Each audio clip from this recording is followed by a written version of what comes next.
The Everything Apartments podcast is provided with support from the Apartment Association of Greater Los Angeles, better known as AGLA, serving residential landlords throughout Southern California through education and advocacy. Visit aagla.org. Welcome to the Everything Apartments podcast. I'm your host, Eric Christopher, and on this podcast, we cover all topics of multifamily investments, from buying and financing properties, day-to-day operations and management, and also reinvestment strategies. This is episode 25 of the podcast, so don't forget we have 24 back episodes, and I encourage you to scroll back in whatever podcast platform you're using and take a listen, as we've got some great guests like we do today, covering a lot of different topics in the apartment space. When buying or selling a property, your pathway will lead you into an escrow. As we all know, escrow is where all the nuts and bolts of the transaction get arranged, but for a lot of us, it might be a bit of an afterthought after gone through the gauntlet of getting under contract. And as part of the escrow process, there are many transactions that are part of a 1031 exchange on one side or both sides. A good escrow officer and 1031 accommodator are worth their weight in gold. Today, we have a great guest that is an expert in both of these facets of a sale, and we'll talk about how we as buyers and sellers can plan for a smooth escrow and smooth 1031 exchange ahead of time. But first, let me tell you about our firm, WSC Realty Advisors and WSC Property Management. WSC has been helping buyers and sellers and managing properties in Long Beach for over 16 years now.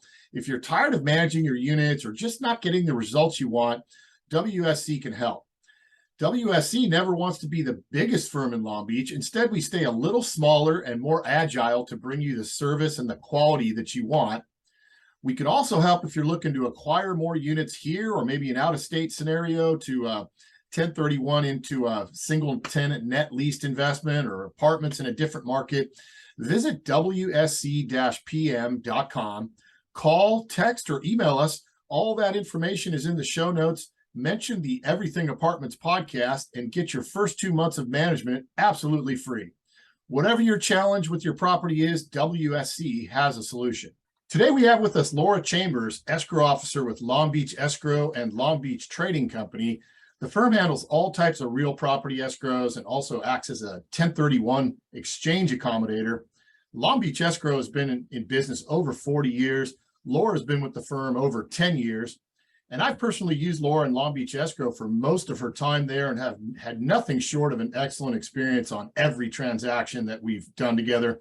Laura, it's really great to have you with us today. Good morning, Eric. Great to be here. Thank you again. So as I mentioned in the open, escrow and even the 1031 exchange process can be mentally something of an afterthought for buyers and sellers after they've gone through the whole rigmarole of, listing or locating a property. They go through the contract phase, they get that done. And I think mentally a lot of people feel like, oh, okay, it's more or less over, except for this little formality called escrow. And as you and I know, really nothing could be further from the truth.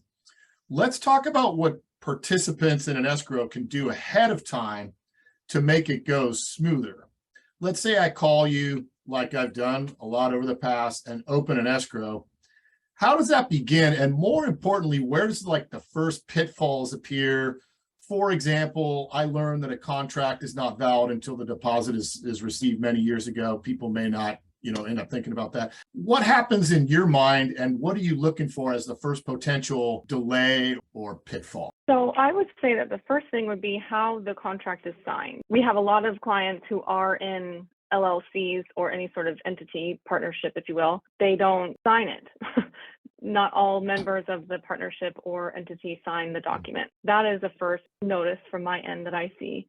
And then yes, that 3-day period typically for the deposit, that's rather important to get the ball rolling and to open title as well. So on the one we've been talking about, an upcoming listing, it's a partnership with 2 siblings, and actually 3, and one of them lives out of the country. So question being, let's say we have an LLC with a managing member and 2 other partners. Can you get by with the managing member signing the contract paperwork, or do all the members have to sign it? Well, that depends on how their operating agreement is structured. If the managing member per the operating agreement, is the only signer, then that is a perfect way to have only one signer for the whole entity. If that operating agreement states there's managing member 1, 2, 3, then all three need to sign. So let's say in our example, we may have just a singular buyer, an individual, or an LLC, husband and wife or something. So let's say the contract is signed properly. What's your next pitfall? Not getting the deposit in, not getting documents back actually in a timely manner from the buyer or the seller. The seller sometimes likes to hold off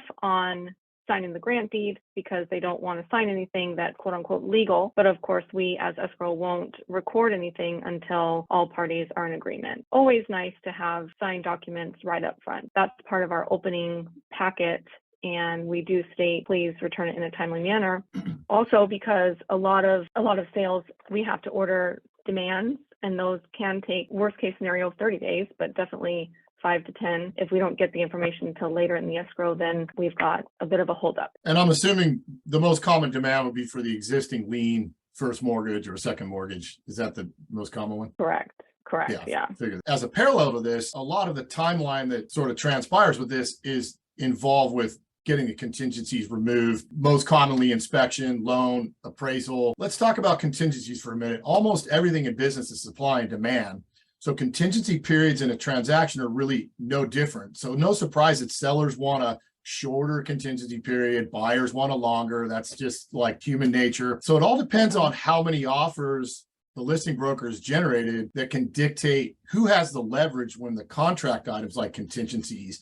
Obviously, if you have a property that's highly coveted, you've got 10 offers on it, that listing broker will normally be able to affect leverage on how fast things get done contingency wise. And then obviously on the flip side of that, you got a property that's, let's say it's overpriced or something's got hair on it of some kind, and you only have one buyer. Well, most of the time the buyer will know that based on not having a multiple counter offer or just kind of intuitively figure out he may be the only person in the seat. Well, then who has the leverage? That's the buyer side. So the timelines outside of the escrow process being contingency driven are very much driven on how much popularity or how much demand is there for the property. So let's assume now we had our contract signed, everybody's on board with signing the grant deed. And I've had a few people like that don't want to sign that document and say, well, I'm giving up control of property. Well, technically, yes, but you're locked up in an escrow and it's not going anywhere until all of the process is complete. So let's say we have that. Let's also say that the contingency periods have flowed by pretty smoothly without a whole lot of complication or delay.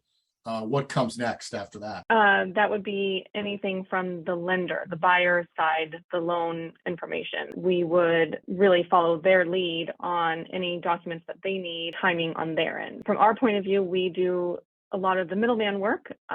So that means that we have to follow the lead of the seller, the buyer, and then the lender if the buyer is getting a loan. And that's something to remember too, because really the escrow is there to honor the provisions in the contract. They don't make stuff up. It's all in the protocol of the contract. And I know a lot of people, maybe even when I was new in the business, I'm thinking, what are these people doing? Well, they are following the contract that we all sign. And as a broker, more than a principal, I realize how tough that line is to balance between, kind of keeping buyer and seller at least amiable on both sides of that coin, because I think a lot of times the escrow officer can be sort of the scapegoat of things when they go wrong, even more than the broker at some point in the process. So assuming we've got everything moving forward, now we're waiting on the incoming lender to produce loan docs. Is that right? Correct. We all know that always happens in a really short order, right? Like you can always count on when a mortgage broker tells you that they'll have the documents to you. So there is an elapsed time that, depending on their workload and just a few other factors, that can cause a good portion of the delay as well. Most definitely. They have their own timelines. They have their own workload. So the best thing a buyer can do is obviously have something of a relationship with a bank or broker at the outset. A lot of the times the contingency provisions in the contract will kind of dictate that, but certainly even if they don't have a loan contingency, there's still a processing timeline that nobody can control, and that causes a delay or potential delay. So I guess basically what I've seen and you may confirm, a lot of the delays are nothing to do with escrow. What's the fastest escrow you've ever closed? Oh gosh, for a cash purchase, we can do them in 8 to 10.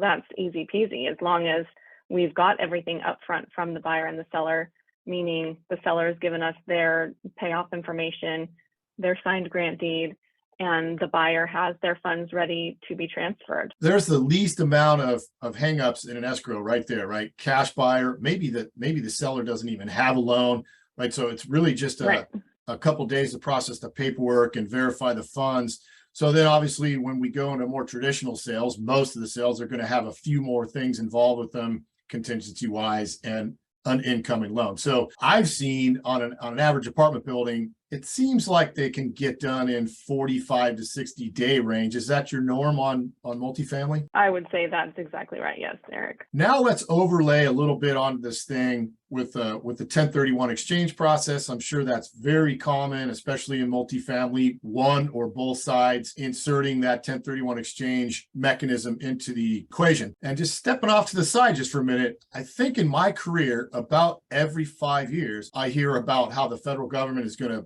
radically restructure the 1031 exchange laws. And I think we heard a good bit of that about, I don't know, a year and a half ago, right after Biden came into office. Have you heard anything recently that's talking about proposed changes? The most important aspect we've heard recently is that maybe you do not have to incur the same debt on your purchase that you had at the time of your sale. You can structure it differently. You can put more cash into the purchase. You can certainly get multiple loans, or you don't have to acquire that same amount of debt. I think that's huge because a lot of people are trying to downsize and they don't want to give up their loan of $1 million and then have to get something for $1,001,001. But you do have to use all of your cash. You do have to purchase equal to or greater than your sale price. Those have not changed. But the debt allocation, I think that's important to know that has changed. But most important to talk to your tax advisor. Oh, absolutely. Yeah. And that goes without saying. And little, disclaimer, anything we talk about here on Everything Apartments is really for informational purposes only. Certainly, we never solicit to anyone to buy securities. That's not really what we're talking about here. But more importantly today, anything we're talking about here, it doesn't constitute legal or financial advice. We're talking about experiences that we may have had and just our observations. But principals are always encouraged to go seek professional legal and tax advice from a licensed professional before they make any decisions. Getting back to the 1031, I think you're exactly right. I mean, some of the things that are aligned with the 1031 process, for example, that the identification timeline, 45 days. And I've never really understood why the heck that's there. To me, it doesn't serve really any purpose except to stress people out. I mean, you have a read on why that's in there at all? I do not know. No, that is a very long-standing rule. And of course, we all have to abide by that. I think importantly to know that it is 45 days. It's not a month and a half. People like to think, oh gosh, well, I closed on the 1st, so now I have until the 15th. Well, it depends on the number of days in the month. Counting every day, not month. That includes the 180 days. It's not 6 months technically. That's a good fine point to touch on because we think of a month and a half and 6 months, and God forbid if you overstep those days by your count, 1 or 2 days. My mind always goes into, well, what's the catch-all for this? And I'm assuming it'd be a tax audit where they come in and start inspecting your transaction. And I really wonder, I've never talked to anybody, and I wish somebody that's listening to the show would tell me if they've gone through a tax audit and how much attention do they pay to the 1031. Obviously, 180 days is easy. You got a closing statement that you sold out of. You got a closing statement that you bought into. Okay, less than 180 days, great. I really wonder how stringently they look at the 45 days. Just kind of a curiosity. And I've never talked to anybody that said, oh, they invalidated my exchange because my 45-day ID period wasn't right. It would be super hard for me to believe that would happen. But, who knows? The IRS they just hire 87,000 new tax auditors to inspect us, to whatever. So that's a question, but certainly always good idea to keep yourself inside that timeline. Now, the one we're talking about lately, this is a good thing for people to remember, is if I'm not mistaken, when you sell that down leg, the property you're exiting, you've got to buy the up leg going through your 1031 exchange in the exact entity that you sold in. Is that still correct? That is correct. But keep in mind that it's your tax ID number. If you sell in your trust and you want to purchase in your individual name, typically your trust ID number, your trust tax ID number is the same as your individual social. So you can go that route. If you have an entity that has a completely different tax ID number and you're opening another entity to purchase, make sure that you are using that entity as either a schedule in the first selling entity or you're just using the same one. But the important thing is to use the same tax ID number. That's what we tell all of our clients. So getting back to this example we're kind of talking about now, we have a long-standing family partnership. Let's say mom, who's since deceased many years, set this thing up with the siblings who are 1/3 partners in this partnership, and they all want to go their separate ways. And what I've been kind of pushing them to do is like, look, divvy out your equity. Let's say you put it in LLC 1, LLC 2, LLC 3. And again, not tax advice, but I did hear from a client some months back that needed to switch from his individual interest to an LLC. He was worried that it would trigger a reassessment. And what he found is that there was no material change in the ownership structure going from individual, or I think it was him and his wife, and then they went into the LLC, which still had the exact same 50-50 between he and his wife. And I believe he learned that did not trigger a reassessment. So normally, I think, would you recommend to the scenario that I was discussing a minute ago, that those 3 sibling partners go out and transfer the equity, or transfer the property into 3 separate entities so that they can go their separate way after?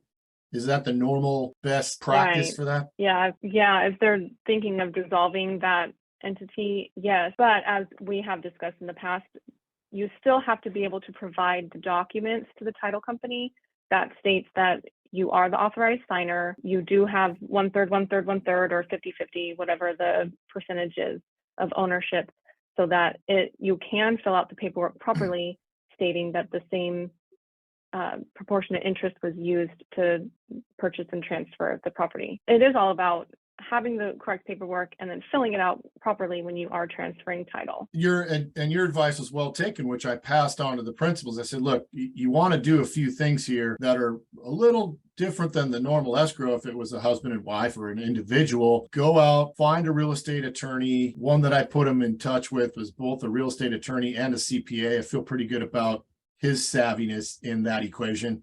Go out and get somebody to help you, because as much as we listen to the commercials for LegalZoom, some of this stuff's out of our pay grade. Sure, if you want to set your own LLC up, you can do that. You can set that up on LegalZoom LLC or corporation. That's fine. But when you start getting into waters of, could my property be reassessed, or can I transfer this property the way I want to? Hey, it's a no-brainer to spend, if you got to spend $500 or even $1,000 to get somebody to do it for you the right way, to not create a problem a year or two from now when the auditor rings you up. Very, very well worth it. Certainly. Agreed. So circling back, I like what you mentioned about the change where you may not have to replace the total amount of the debt. Now, is that on the books now, or is that proposed? We have heard that is on the books now, yes. I have clients already going through that process and they're not getting a new loan. So that's a good thing. No, I really do. And again, that's another one of those rules that was in there that I don't understand. If the motivation to have 1031 available was to get reinvestment and an increasing investment ball rolling across the country, great. You're doing it by requiring that you buy above what you sold at. And I still never really understood why you had to replace the debt. Now, bouncing a little bit to the left here, the topic of boot. A lot of people don't know what boot is, but it's basically if you put your hands on any of that money that's in that 1031 exchange. A lot of people go, oh no, I can't touch any of it. Well, yes, you can. Okay, so we've had clients, I'm sure you have too, that let's say they sell a property for $2 million and they just can't find, or maybe they don't want to radically surpass that $2 million mark or one day a really great looking property they just fall in love with, passes their radar, and it's $1,750,000. And even when I was young in the business, and a lot of principals say, oh no, I can't buy that because it's not going to be. Well, what I learned was over time is it may not be a perfect exchange, but it can still be a very good exchange, albeit there'll be a little bit of taxation on the difference. So tell me a little more about that. If they come in under the line of where they sold, like what are you generally looking at as far as a taxable event for? Right. So you're just worried about that extra funds. If you sell at 2 million and you're purchasing at 175, you're just worried about that 250K that 50, didn't get perfected in there. And if I'm not mistaken, you basically pay cap gains on that amount. Exactly, yes. And for us, because we're in the state of California, we would have to withhold on that cash boot, as we call it. So on that 250,000 for the state of California, if you sell your property in California, we would have to withhold 3 1/3% of that 250,000. Mm-hmm. If you're out of state, we don't have to worry about that because, of course, we do exchanges throughout the country. But capital gains, that really is a very personal tax ramification because it's really based on your whole portfolio. So I can't say that it's 25%, 35%. I don't know because it's all depending on your whole portfolio. For the state of California, we would have to withhold on that amount of boot, quote unquote, the money that you're holding in your hand. Yeah, I was looking at that today, studying before we talked a little bit about just refreshing my memory on the actual cap gains rate. And obviously it's all income driven tax brackets. I think California has 7 tax brackets. Almost at the end of the day, let's say most principals would have annual income of like 100,000 or more. That's a huge number, one to respect. What I've also found with some of my principals that just don't do a lot of transactions, or maybe it's a family thing where there's like 2 or 3 iterations of an exchange going back 40 years. What they also don't think about is that depreciation recapture, which is another nasty little thing waiting for you if you don't get most of your exchange done right. It could be huge if you think about decades over 2 or 3 properties with all that depreciation write-off. More or less, for most people, it doesn't take them long to figure out they can't cash out. It's perpetual exchange scenario through the end of their life or something. Right. But getting back to that boot just real quick, the other thing that I've seen in addition to, let's say the principal just wanted to buy a little lesser priced property. I've had other ones that, maybe that property is most of their income at that point. Maybe they're semi-retired or retired. I've got a bunch of upgrades I need to do. I can't buy this property. It needs too much work done to it. Same thing as undervalued property vis-a-vis what you sold. Clip a little money out of it. I've seen it time and time again where they'll pull $100K out of the exchange. $100K they didn't maybe have otherwise in order to fix up this property with a ton of deferred maintenance and get it, obviously the value add component. But you can do that as well. You can clip a little bit of the money out. It doesn't matter what you do with it. You can take a long vacation if you want. And there again, just like the other example, I'm led to believe that portion would be tax cap gains. The only thing I don't know, and maybe you could shed some light on, is with that shortfall, whether it's I pull money out for my pocket or I buy a property underneath the sale price of the other one, is there any of that depreciation recapture that gets pulled into that equation, even, just by taking a small amount of money out? I don't have any idea if that triggers that. If you are taking money out to improve your property, we as the Exchange Accommodator would pay those contractors, vendors, floor guy, water heater, installer, whatever. We would pay them directly. And therefore, you're not touching the funds. Your property is getting improved. You just taught me something I didn't know. I find a rundown property that's got potential, just like everybody in the whole world wants. I say, okay, right. I've got enough to buy it in this exchange. I've got more than enough to buy it, but I'm semi-retired. Most of my income comes from this building. I don't have a lot of reserves to call upon to spend 50 or 100,000 on this building, even though it'd be a great use for that money. And what I'm hearing now, you can dispose of funds out to the people making the improvements. It's still within that exchange. Correct. Yes.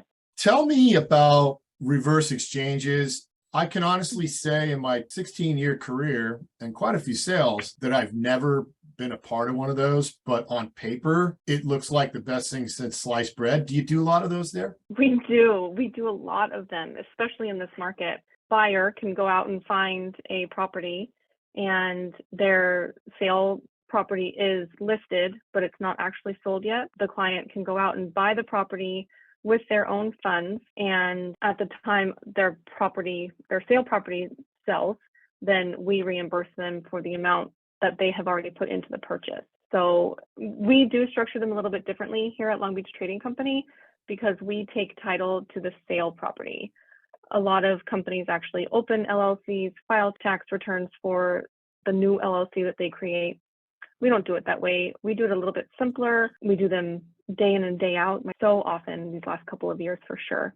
The process for us is rather easy. For the client, it's a great opportunity to go out and find something, be the first one to buy it, and then be able to sell your property within, again, that 180 days. So from the date of your purchase, you have 180 days to sell your property and then recoup the funds. Well, it sounds like it hasn't changed. I always heard that you had to have the financial wherewithal to close this new property, not dependent on the old. Well, you do. Right. You can, of course, you have to front the cash and then we reimburse you for the cash. I was going to ask you about that, and I did pull up a couple title reports that had your all's name on the registered owner. And I always wondered about that. I go to you and I say, hey, I'm going to do a reverse 1031 exchange. I've got this new property I want to buy. The one back over here I'm going to sell.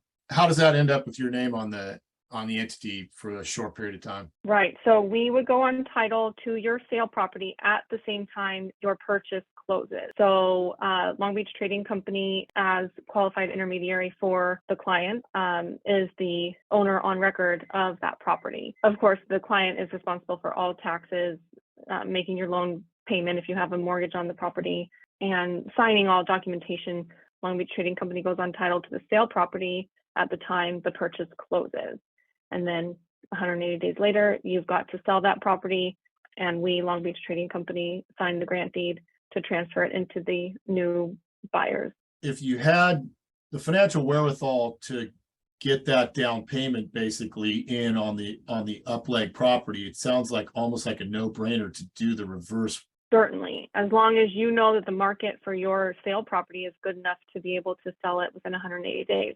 Absolutely a great option. So kind of getting to the close here, we all see escrow closing statements and a few of the items are big. And then there's a ton of junk fees that go all the way down to, courier services and stuff like that. And so I think a lot of people don't understand what's involved with a lot of those. Just so people can understand, like, how is the escrow fee priced? And then how is like the 1031, I guess the word maybe accommodation?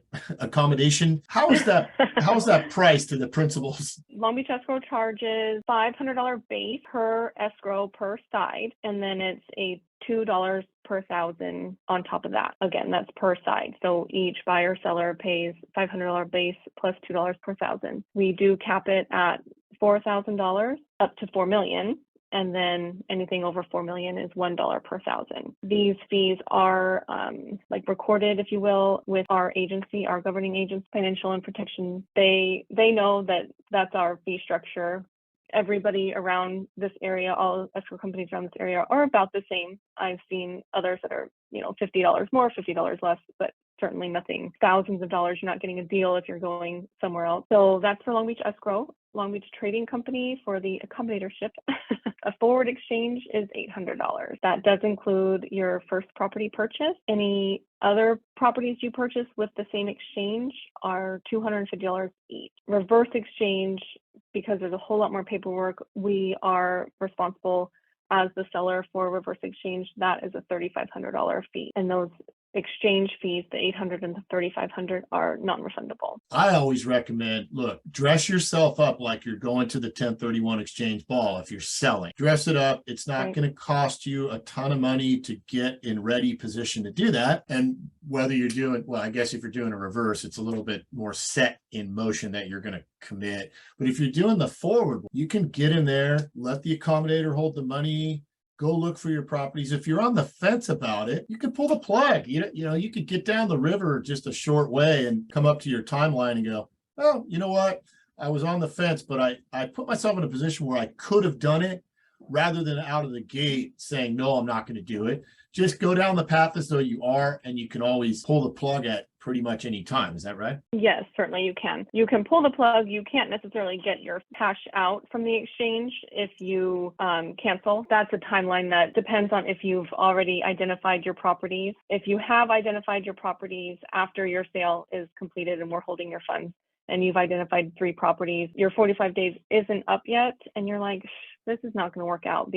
Everything's going so fast, I'm never going to find anything. Then you actually we can't release your funds to you until the 46th day. If you canceled, all kinds of things are crazy, and your 180 days comes and you haven't finished anything, then again, the 181st day is when we can release your funds. If you're 50-50 on doing it or not, and you go down the process of looking like you're going to do it, there may be a small time delay before you get your funds back if you pull the plug on it. Every situation is different. I mean, it's like the biggest cliche in the world.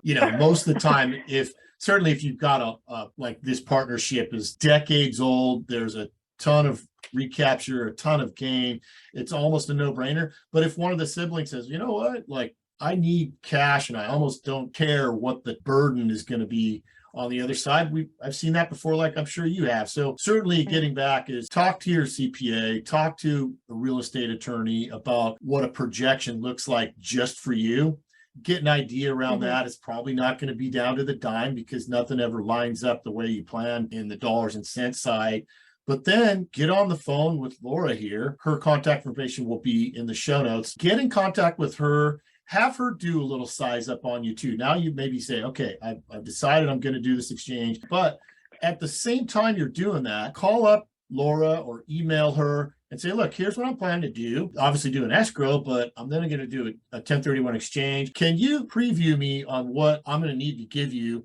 Get that process started earlier than after you've opened escrow. And now you've got to go to your storage unit and dig through years of boxes to try to find this financial or a partnership paperwork. Laura's a really great resource. Obviously, she's demonstrated that here today, but on the job, like I mentioned, many transactions together. I always feel like she's got our back as far as what's the best thing to do next.